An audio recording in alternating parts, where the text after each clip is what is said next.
नमो नारायण। जय गौ माता। वंदे मातरम। भारती को प्रणाम और हृदय से ओम शम शनिश्चराय नमः। सर्वमंगल मांगल्ये शिवे सर्वार्थ साधिके शरण्ये त्र्यंबके गौरी नारायणी नमः। या देवी सर्वभूतेषु मातरूपेण संस्थिता नमस्तस्यै नमस्तस्यै नमस्तस्यै नमः। जयकारा शेरा वाली था, सचिया जोता वाली माता तेरी सदा जय। दर्शकों, मित्रों, साथियों, 26 सितंबर 2022 शारदीय नवरात्रों का प्रारंभ। भारतीय सनातन संस्कृति त्योहारों का अपना एक अद्भुत वैज्ञानिक प्रभाव है। ऋतु परिवर्तन हो रहा है और शारदीय नवरात्रों का सुप्रारंभ। आदिशक्ति मां भगवती जगदंबा का अद्भुत ये 9 दिन जो आपकी जीवन की दशा और दृष्टि को बदलेंगे। घर मां लक्ष्मी आएगी, मां भगवती की कृपा से घर में सुख और शांति रहेगी, चैतन्य सत्ता जागृत होगी। जीवन में मां भगवती की कृपा से आपको आगे बढ़ने का मौका मिलेगा इन नवरात्रों में। तो मित्रों, साथियों, पहले तो हृदय से संपूर्ण राष्ट्र को शारदीय नवरात्रों की हार्दिक शुभकामनाएं। आप सभी का जीवन खुशियों से भरा रहे, मां भगवती आपकी रक्षा करे, प्रभु के चरणों में मेरी प्रार्थना। 22 सितंबर 2022 सुबह 3:15 पर प्रतिपदा शुरू हो जाएगी और भारतीय सनातन संस्कृति में उदय तिथि को सर्वोपरि माना है। जब सूर्य उदय हो रहा हो उस समय जो तिथि है उसी को माना जाता है। तो जब सूर्य उदय हो रहा है उस समय प्रतिपदा तिथि है और प्रतिपदा तिथि 27 सितंबर 2022 सुबह 3:08 तक रहेगी। इसलिए नवरात्रों का प्रारंभ 26 सितंबर 2022 सुबह सूर्य उदय से हो रहा है। यानी नवरात्रा 26 सितंबर को ही शुरू हो रहे हैं। इस बात को आप नोट कर लें, जान लें। यह नवरात्रा अपने आप में बहुत अद्भुत है। शारदीय नवरात्रों में जो नक्षत्र गणनाओं का ग्रह योगा योग है वो अपने आप में अलौकिक है, क्योंकि 26 सितंबर 2022 कन्या लगन में चतुर्ग्रही योगों में नवरात्रों का प्रारंभ हो रहा है। कन्या राशि में सूर्यदेव, बुधदेव, चंद्रदेव और शुक्रदेव का संचरण है और कन्या राशि बुधदेव की स्व उच्च और मूल त्रिकोण राशि है। सूर्यदेव बुधदेव यहां बुध आदित्य योग का निर्माण कर रहे हैं। बुधदेव लगन में स्वराशि अपनी उच्च राशि कन्या में संचरण करते हुए भद्र नामक पंच महापुरुष योग का निर्माण कर रहे हैं। शुक्रदेव कन्या राशि में संचरण कर रहे हैं और शुक्रदेव कन्या राशि में नीच के होते, लेकिन बुधदेव उच्च राशि में संचरण कर रहे हैं। तो यहाँ शुक्रदेव और बुधदेव मिलकर नीच भंग राजयोग का निर्माण कर रहे हैं। तो शुक्रदेव नीच भंग राजयोग में संचरण कर रहे हैं और विद्वानों का मत है कि बुधदेव और शुक्रदेव जब कभी भी युति बनाते हैं तो लक्ष्मी नारायण योग बनता है।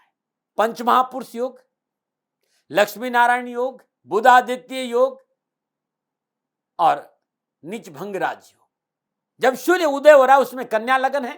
मंगलदेव वृषभ राशि भाग्य स्थान में है। बृहस्पति देव सप्तम भाव स्वराशि मीन में वक्री अवस्था में हंस नामक पंच महापुरुष योग में संचरण कर रहे हैं। शनिदेव स्वराशि मकर में वक्री अवस्था में त्रिकोण भाव यानी पंचम भाव में संचरण कर रहे हैं और राहु मेष राशि अष्टम भाव यानी साधना और शोध के भाव में संचरण कर रहे हैं और केतु तुला राशि धन भाव में संचरण कर रहे हैं। सूर्यदेव, चंद्रदेव, बुधदेव, शुक्रदेव, बृहस्पति देव का समसप्तक योग, सूर्यदेव, बुधदेव, चंद्रदेव, शुक्रदेव, शनिदेव का नवम पंचम योग, सूर्यदेव, बुधदेव, चंद्रदेव, शुक्रदेव, मंगलदेव का नवम पंचम योग। अमूमन सभी ग्रह समसप्तक और नवम पंचम योग में संचरण कर रहे हैं और इस नवरात्रों में शारदीय नवरात्रा 2022 में कोई भी नवरात्रा खंडित नहीं है। 9 के 9 दिन साधनाओं का मौका मिलेगा। नवरात्रि बहुत शुभ योगों में प्रारंभ हो रही है। बुधादित्य योग, लक्ष्मी नारायण योग, बुधदेव भद्र नामक पंच महापुरुष योग में संचरण कर रहे हैं, बृहस्पति देव हंस नामक पंच महापुरुष में योग में संचरण है और इसके साथ साथ हस्त नक्षत्र उस समय है, शुक्ल योग है, ब्रह्म योग शुक्र योग का मिलन है, किशुघन करण है। तो अद्भुत ग्रह योगा योग में शारदीय नवरात्रों का प्रारंभ 26 सितंबर 2022 को प्रारंभ हो रहा है। एक सवाल सबका रहता है कि घट स्थापना क्या करें और सर्वश्रेष्ठ घट स्थापना का मुहूर्त क्या है। तो 26 सितंबर 2022 नवरात्रि का जो प्रारंभ हो रहा है उसमें सर्वश्रेष्ठ घट स्थापना सुबह 6:24 से लेकर सुबह 8 बजे तक अद्भुत अलौकिक घट स्थापना का समय है। बहुत अद्भुत समय है ये। कलश स्थापित करना, अखंड जोत जलाना, खेतरी बीजना, मां की स्थापना करना के लिए सर्वश्रेष्ठ घट स्थापना का जो मुहूर्त है, पुनः बता रहा हूं, सुबह 6:24 से लेकर सुबह 8 बजे तक रहेगा। किसी कारणवश ये समय चूक जाता है तो सुबह 9:12 से लेकर सुबह 9:42 का समय भी ठीक रहेगा। इसके बाद सुबह 11:48 से लेकर दोपहर 12:36 तक का ये 48 मिनट का समय भी बड़ा शुभ रहेगा। इसमें भी आप कर सकते हैं। 30 सितंबर से लेकर 2 अक्टूबर तक सर्वार्थ सिद्ध योग भी है। 30 सितंबर को सुबह 8:15 से 10:15 तक लाभ और अमृत का चौगड़िया है। दोपहर 1:15 से दोपहर 2:15 तक शुभ का चौगड़िया है। 2 अक्टूबर को सुबह 10:15 से 12:15 तक लाभ और अमृत का चौगड़िया है। और दोपहर 2 बजे से 3 बजे के बीच में भी बहुत अच्छा योग है। तो इन ग्रह योगों में जो लोग बहुत दिनों से अपना जमीन खरीदना चाहते थे, वाहन खरीदना चाहते हैं, वस्त्र आभूषण खरीदना चाहते हैं, या गृह प्रवेश करना चाहते हैं, सगाई विवाह सगाई की बात करना या शुभ या मांगलिक कार्य करना चाहते हैं, उनके लिए 30 सितंबर और 2 अक्टूबर के दिन भूमि, भवन, वाहन, वस्त्र आभूषण, गृह प्रवेश, विवाह, सगाई संबंध, शुभ और मांगलिक कार्य कर सकते हैं। ऐसा करना उत्तम रहेगा। मेष राशि वालों के लिए कर्म स्थान में शनिदेव पंच महापुरुष योग यानी सस नामक पंच महापुरुष योग बना रहे, और कर्क राशि वालों के लिए सप्तम स्थान में सस नामक पंच महापुरुष योग, तुला राशि वालों के लिए चतुर्थ भाव यानी शुक्र भाव में सस नामक पंच महापुरुष योग, और मकर राशि वालों के लिए लगन भाव में सस नामक पंच महापुरुष योग। तो मेष, कर्क, तुला, मकर वालों के लिए ये नवरात्रे बड़े शुभ और बड़े मंगलमय रहेंगे। शनिदेव और बृहस्पति देव का त्रेकादश संबंध भी है, और शनिदेव, सूर्यदेव, शुक्रदेव, बुधदेव, चंद्रदेव, मंगलदेव से नवम पंचम योग। तो नवरात्रे बड़े शुभ रहेंगे मेष, कर्क, तुला और मकर राशि वालों के लिए। मिथुन, कन्या, धनु और मीन राशि वालों के लिए बृहस्पति देव हंस नामक पंच महापुरुष योग में संचरण कर रहे हैं। मिथुन राशि वालों के लिए कर्म स्थान में, कन्या राशि वालों के लिए सप्तम भाव में, धनु राशि वालों के लिए चतुर्थ भाव में, और मीन राशि वालों के लिए लगन भाव में। मिथुन, कन्या, धनु राशि वालों के लिए भी नवरात्रे लाभ और सफलता का अच्छा संकेत दे रहे। भारतीय सनातन संस्कृति में किस वार को नवरात्रा प्रारंभ हो रहे, उस वार के अनुसार माता की सवारी तय होती है। तो इस बार नवरात्रे सोमवार को प्रारंभ हो रहे हैं। तो इन नवरात्रों में माता रानी हाथी पर सवार होकर आ रही है, और जब भी मां हाथी पे सवार होकर आती है तो बड़ा शुभ माना जाता है। गजवान लक्ष्मी घर आए यानी सुख समृद्धि वैभव में वृद्धि होगी। शारदीय नवरात्र की शुरुआत सोमवार को हो रही है। मां की सवारी हाथी है, और हाथी ज्ञान, लक्ष्मी, सुख समृद्धि का प्रतीक है। विघ्नहर्ता गणेश जी का प्रतीक हाथी है, जो संपूर्ण विघ्न और परेशानी से मुक्ति देगा और सुख और सौभाग्य में वृद्धि करेगा। 5 अक्टूबर को मां प्रस्थान करेगी, बुधवार के दिन, और जब प्रस्थान करेगी उस दिन भी सवारी है। तो प्रस्थान के दिन भी मां हाथी पर सवार होकर प्रस्थान करेगी। प्रस्थान की सवार भी शुभ और लाभ का संकेत दे रही। अच्छी फसलें होगी, खूब बारिश होगी। राष्ट्र के जो गरीब तबका, जो बीपीएल बिलो पॉवर्टी लेवल तक के, उनके घर में खुशियों की बारिश होगी। तो ये नवरात्रे बड़े शुभ माने गए हैं। पुनः मैं एक बार आपको याद दिला दूं कि सर्वश्रेष्ठ जो घट स्थापना मुहूर्त है वो सुबह 6:24 से लेकर सुबह 8 बजे तक रहेगा। कुल अवधि है 1 घंटा 36 मिनट। ये सबसे उत्तम घट स्थापना का समय है। और इसके बाद यदि आपको करना है तो सुबह 9:12 से लेकर 9:42 शुभ का चौगड़िया रहेगा। उस समय भी नहीं होता तो सुबह 11:48 से लेकर सुबह दोपहर 12:36। ये जो समय है ये 48 मिनट है, ये अभिजीत मुहूर्त का है, और ये भी आपके लिए घट स्थापना के लिए शुभ रहेगा। प्रिय दर्शकों और मित्रों, साथियों, घट स्थापना, कलश, घट मां लक्ष्मी का प्रतीक माना गया है, सौभाग्य का प्रतीक। किसी भी पूजा में घट स्थापना का अपना महत्व है, क्योंकि ये सुख सौभाग्य लक्ष्मी का प्रतीक है। और घट स्थापना के समय श्रद्धापूर्वक 33 कोटि अन्य प्रकार 33 कोटि देवी देवताओं का आह्वान करके पवित्र जल, गंगा जल, पीली कौड़ी, गोमती चक्र, चांदी का एक सिक्का, हल्दी की एक गांठ जल में डाली जाती है। तत्पश्चात कलश के ऊपर मिट्टी का ढक्कन लगा दिया जाता है और उस पर अक्षत रख दिए जाते हैं और अक्षत के ऊपर नारियल पर लाल कपड़ा लपेट करके रखा जाता है। शास्त्रों में ऐसा भी कथन है कि खेतरी के ऊपर कलश स्थापना करना बड़ा शुभ माना, जहां आप खेतरी बीजते हैं वहां कलश की स्थापना करते हैं तो बड़ा शुभ माना जाता है। मित्रों साथियों, कलश हमेशा शास्त्रों विधि से स्थापित करना चाहिए। ऐसा कहा गया है कि बिना आह्वान, बिना मंत्र कलश स्थापना नहीं करनी चाहिए। ऐसे में किसी सदाचारी ब्राह्मण को बुलाकर विधिवत कलश स्थापना करेंगे तो आपके लिए बहुत अच्छा रहेगा। यदि आपके लिए संभव नहीं है तो श्रद्धापूर्वक मन चंगा तो काट होती में गंगा, भाव का मैं भूखा हूं और भाव ही एक सार है, और भाव से जो मुझको भजता भविष्य बेड़ा पार है।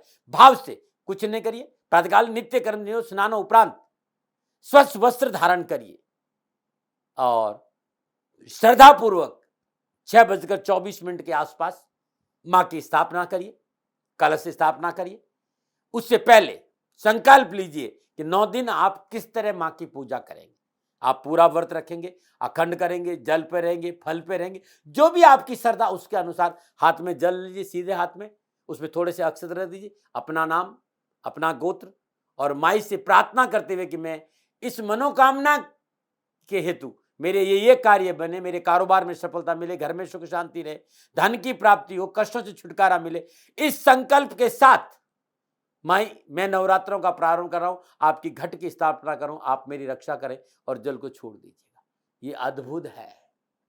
उसके बाद श्रद्धापूर्वक पुनः हाथ में अक्षत लीजिए, थोड़े से पुष्प लीजिए। ओम जयंती मंगला काली भद्र काली कपालिनी दुर्गा क्षमा शिवा धात्री स्वा श्रद्धा नमस्ते आगच वरदे देवी पूजाम ग्रहणाम समुखे नमस्ते शंकर प्रिय ओम नमस् चंडिकाय।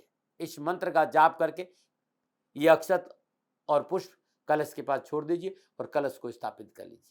कलश में जल, गंगा जल, पीली कौड़ी, चांदी का एक सिक्का, हल्दी की एक गांठ और आप सामर्थ्यवान थोड़ा सा सोने की कोई न कोई चीज जरूर डालनी चाहिए, ऐसा हमारा शास्त्र कहते हैं। मित्रों साथियों, भारतीय सनातन संस्कृति में सबसे उत्तम कलश मिट्टी का माना गया है। सर्वश्रेष्ठ धातु का जो कलश आप लोग लगाना चाहते हैं, लेकिन सर्वश्रेष्ठ जो कलश है वो मिट्टी का कलश सर्वश्रेष्ठ उत्तम माना गया है। कलश अपनी सामर्थ्य के अनुसार होना चाहिए। यदि आप स्वर्ण का लगा सकते, सोने में सुहागा, चांदी का भी लगा सकते, कांसा भी लगा सकते, तांबे का भी लगा, लेकिन सर्वश्रेष्ठ कलश है वो मिट्टी का माना। लेकिन इन सब में महत्वपूर्ण मैंने कहा नहीं, श्रद्धा है, परंतु घट स्थापना कभी स्टील का कलश नहीं लेना चाहिए, इस बात का ध्यान रखिए। मैं पुनः आपको याद दिला रहा हूं, कलश स्थापित कब करें? तो जिस समय नवरात्रों का प्रारंभ हो रहा है, सुबह 6:24 से लेकर 8 बजे के बीच में कलश स्थापना करनी चाहिए, प्रातःकाल। और मेरा जो अनुभव है वो यही कहता है, मेरे अनुभव के आधार पर, कि प्रातःकाल और मध्याह्न काल तक ही कलश की स्थापना करना चाहिए। कलश को कभी भी संध्या काल में स्थापित नहीं करना चाहिए और नहीं विसर्जन करना चाहिए संध्या काल में। ऐसा धर्म सिंधु में भी है, निर्णय सिंधु में भी है, भविष्य पुराण में भी, शास्त्रों में इसकी चर्चा है कि कलश या तो प्रातःकाल स्थापित होता है या मध्याह्न काल में स्थापित हो। कलश को कभी संध्या काल में स्थापित नहीं करते, इस पर ध्यान दे दीजिएगा। आपने कलश स्थापित कर दिया, मां का आह्वान कर दिया। अब सबसे महत्वपूर्ण हिस्सा आता है अखंड ज्योत। यदि आपका सामर्थ्य है तो आप 9 दिन मां की अखंड ज्योत जलाइए। और अखंड ज्योत में दीपक हमारी पूजा का महत्वपूर्ण आधार है, इस पर थोड़ा सा आप ध्यान दे दीजिए। देवी भागवत, भविष्य पुराण, काली पुराण, बहुत से शास्त्रों में दीपक की चर्चा है। और शास्त्र यह कहते हैं कि जब आप अखंड ज्योत जलाएं तो दीपक को सीधा भूमि पर नहीं रखें, दीपक के नीचे अक्षत या गेहूं जरूर होना चाहिए। पहले आप उसके नीचे अक्षत रखिए या फिर गेहूं रखिए, उसके ऊपर दीपक, सीधा भूमि पर दीपक को कभी नहीं रखना चाहिए। लकड़ी की चौकी पर थोड़े से गेहूं रख दीजिए या फिर अक्षत रख दीजिए, उसके ऊपर दीपक रखिए। एक बात और बताना चाहता हूं, दीपक जब भी प्रज्वलित करें उसके बाद अपने हाथ जरूर धोना चाहिए। और मित्रों साथियों, अब दौड़ भाग की जमाना हो गया है, ये संभव है कि नहीं है मुझे नहीं मालूम, लेकिन शुद्ध जो भारतीय नस्ल की गाय है, शुद्ध देसी घी का दीपक अच्छा माना गया है। या फिर सरसों का तेल का दीपक भी शुभ रहता है भाई।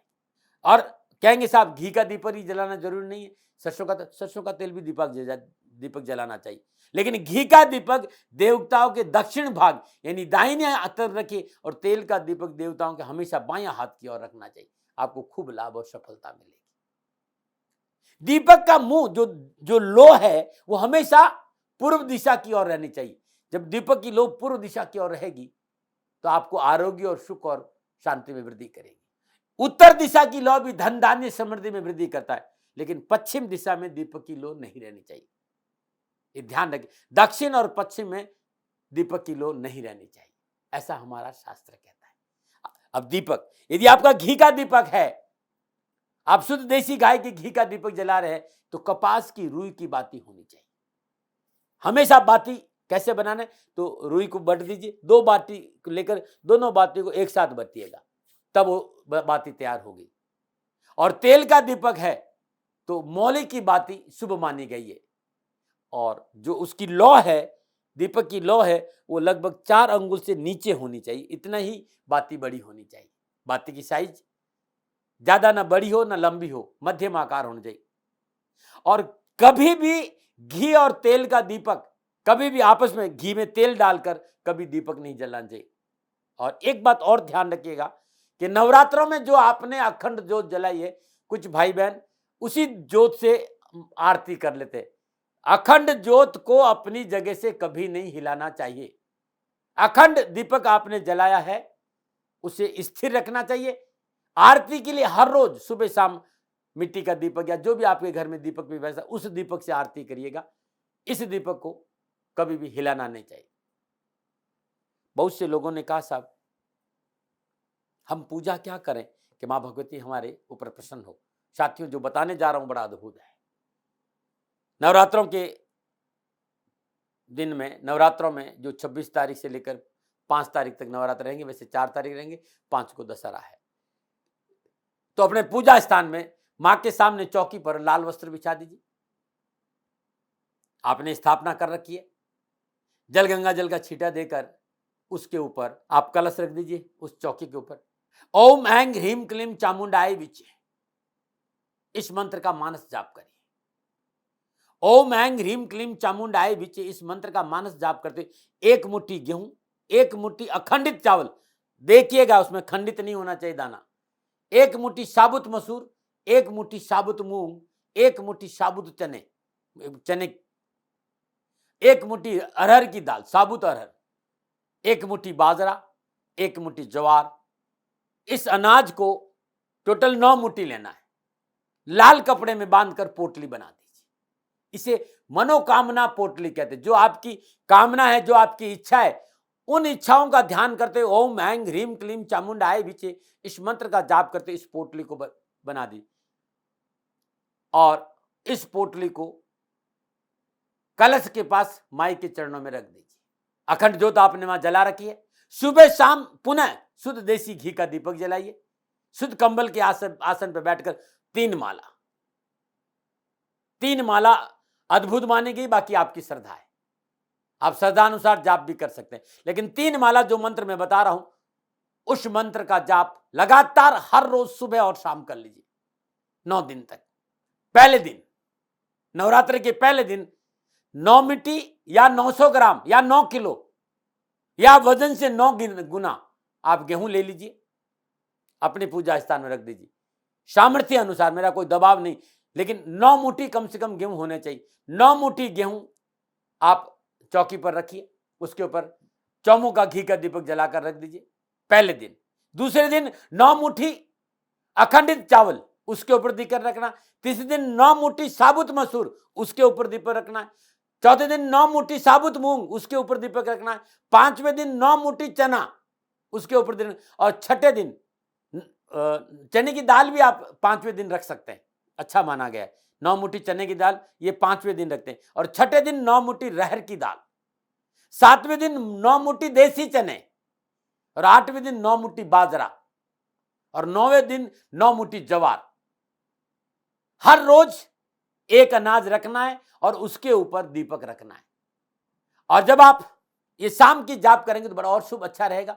आप वहां बैठकर ओम ऐं ह्रीं क्लीं चामुंडाय विचे ओम ग्लौम हूं क्लीं जूं शाह ज्वाला है ज्वल ज्वल प्रज्वल प्रज्वल ऐं ह्रीं क्लीं चामुंडाय विचे ज्वल हम शम लम शम फट स्वाहा। ये अद्भुत सिद्ध कुंज का स्तोत्र मंत्र है। ओम ऐं ह्रीं क्लीं चामुंडाय विचे ओम ग्लौं हूं क्लीं जूं शाह ज्वाला है ज्वल ज्वल प्रज्वल प्रज्वल ऐं ह्रीं क्लीं चामुंडाय विचे ज्वल हम शम लम शम फट स्वाहा। मेरे गुरु मंत्र भी दाती महाराज के यूट्यूब चैनल पे जाएंगे, वहां सिद्ध कुंजी का स्त्रोत्र मंत्र करेंगे, ये वीडियो मिल जाएगा। जितना जाप आपको करना उतना समय उस जाप में मैंने कर रखा है। हर रोज उस वीडियो को चलाकर आप जाप कर लीजिए, सुबह और शाम जाप करिए जरूर। और शाम को जब आप जाप करेंगे, सुबह आप जाप करेंगे, अनाज के ऊपर करेंगे। हर रोज का अलग अलग अनाज मैंने आपको बता दिया है। पूजा के बाद ये अनाज आप पक्षियों को डाल दीजिएगा। और हर रोज दीपक नया होगा, इस बात का भी ध्यान रखिए। पहला वाला दीपक किसी मंदिर में पेड़ के नीचे रख के आ जाए। ये आप करके देखिएगा, जीवन खुशियों से भरा रहेगा और जीवन में सदा प्रगति रहेगी। पुनः मित्रों, ये मेरा अनुभव और मेरा आकलन था नवरात्रों के ऊपर, जो मैंने आपके सामने, मेरा कोई दावा नहीं, आप मेरी बात को माने, क्योंकि मैं राष्ट्र हित में आता हूं। और ये नवरात्रे आपके लिए मंगलमय रहे हो। माँ भगवती के चरणों में मेरी प्रार्थना। कोई भूल हो गई हो तो दोनों हाथ जोड़कर क्षमा प्रार्थी हूँ। राजस्थान का हर व्यक्ति जानता है कि दाती महाराज गायों से बहुत प्यार करते हैं, बेटियों से बहुत प्यार करते हैं। हजारों सैकड़ों बेटियों के लिए, जीवन के लिए मैंने अपना संपूर्ण जीवन दिया है। और ये मेरा शौक था, मेरी राष्ट्र की धरोहर थी, और ये करना मेरा कर्तव्य और कर्म था। मैं आपको किसी वजह से नहीं सुना रहा हूं, बस खाली बता रहा हूं कि ये मेरा जीवन का लक्ष्य रहा है। मनुष्य हूं और मानव होने के नाते मेरा कर्तव्य है कि मैं अपनी राष्ट्र की सेवा करूं। मैं इस राष्ट्र का नागरिक हूं। 30 सालों से मैं बेटी बचाओ और गौ सेवा में अपना जीवन इस राष्ट्र के साथ लगाया है। वर्तमान परिस्थितियां आर्थिक दृष्टिकोण से मेरी अनुकूल नहीं है। धन नहीं मांग रहा हूं कि मुझे आप पैसे दीजिए, नहीं, पहले भी कभी नहीं मांगा और अब भी मैं नहीं कह रहा हूं। और ये मेरा अहंकार नहीं है, क्योंकि धन को लेकर मैं राष्ट्र के सामने कभी नहीं आया था। हमेशा मैंने ये कहा कि साहब सेवा करिए, आप, मैं भी सेवा करता हूं, आप भी सेवा करिए, धन नहीं चाहिए। लेकिन वर्तमान में जो आर्थिक परिस्थिति हैं वो मेरे को ये कहने के लिए मजबूर कर रही है कि सन्निधान गौशाला की गायें दुखी नहीं रहे, इसके लिए मुझे आपका सहयोग चाहिए। और सहयोग के लिए मैं स्वयं आपके साथ खड़ा हूं, आपकी समस्याओं के समाधान के लिए। भाई, आप अपनी जन्म कुंडली का अवलोकन कराना चाहते हैं, आप अपनी जन्म कुंडली बनाना चाहते हैं, आपको बहुत सी चीजों की जानकारी चाहिए, तो मैं आपके साथ खड़ा रहूंगा, पूरे साल खड़ा रहूंगा, जब तक जीऊंगा तब तक खड़ा रहूंगा। नंबर आ रहा है, इन नंबरों पर संपर्क करिए, आप मेरे से बात करिए। लेकिन इसकी एवज में गायों के लिए चारे की व्यवस्था कर लीजिए। और इसीलिए मैंने कहा था कि भाई थोड़ा दिन, इस समय मैं परेशानी में हूं और मेरी गायें चारों को लेकर थोड़ी सी परेशान हैं। ऐसा हृदय से आया, लोगों ने कहा कि राष्ट्र आपसे प्यार करता है दाती महाराज, एक बार निवेदन करिए। तो मैं दान नहीं मांग रहा हूं, फिर भी मैं अभी भी, मेरा ये अहंकार नहीं साथियों, मेरा राष्ट्र सर्वोपरि है। मैं ये नहीं कह रहा हूं, मैं ये कह रहा हूं मैं परिश्रम करूंगा आपके लिए, और परिश्रम के एवज में गायों के लिए चारे की व्यवस्था करिए। शनि भगवान आपकी रक्षा करे और आपका जीवन सदा खुशियों से भरा रहेगा, ऐसा मेरा निवेदन। और वे लोग जो सक्षम है, सामर्थ्यवान है, और जिन्हें दाती महाराज के ज्योतिषीय समाधान की आवश्यकता नहीं, तो उनको मेरा प्रणाम। क्योंकि बहुत से लोगों को मैंने देखा है पिछले 1 महीने में, लगभग 20 से 25-50 लोग ऐसे भी हैं जिन्होंने सन्निधान गौशाला में 2100 रुपया चारा कर दिया है। मैं उन सब के प्रति अपना आभार प्रकट करता हूं और ये सहयोग मैं जीवन भर याद रखूंगा। मित्रों, समय ऐसा है कि मेरी परिस्थिति आर्थिक दृष्टिकोण से अनुकूल संकेत नहीं दे रही है, इसलिए मैंने राष्ट्र से कहा कि सन्निधान गौशाला में परेशानी नहीं चाहिए। सरकार सपोर्ट कर रही है, अपनी सीमाओं में रहते हुए जो सरकार करती है, लेकिन उससे पूरा नहीं पड़ता है, ये आप भी जानते हैं। शासन की अपनी एक सीमा है और अपनी मर्यादा है, और शासन के पास और बहुत से काम है। लेकिन फिर भी मैं आप सभी का धन्यवाद देते हुए हृदय से पुनः एक बार निवेदन करना चाहता हूं कि आपको लगता है कि दाती महाराज के साथ सन्निधान गौशाला में खड़ा रहना है, तो नंबर है, जरूर सहयोग करें। मेरा कोई दबाव नहीं है, प्रार्थना थी। ओम नमो नारायण, ओम नमो।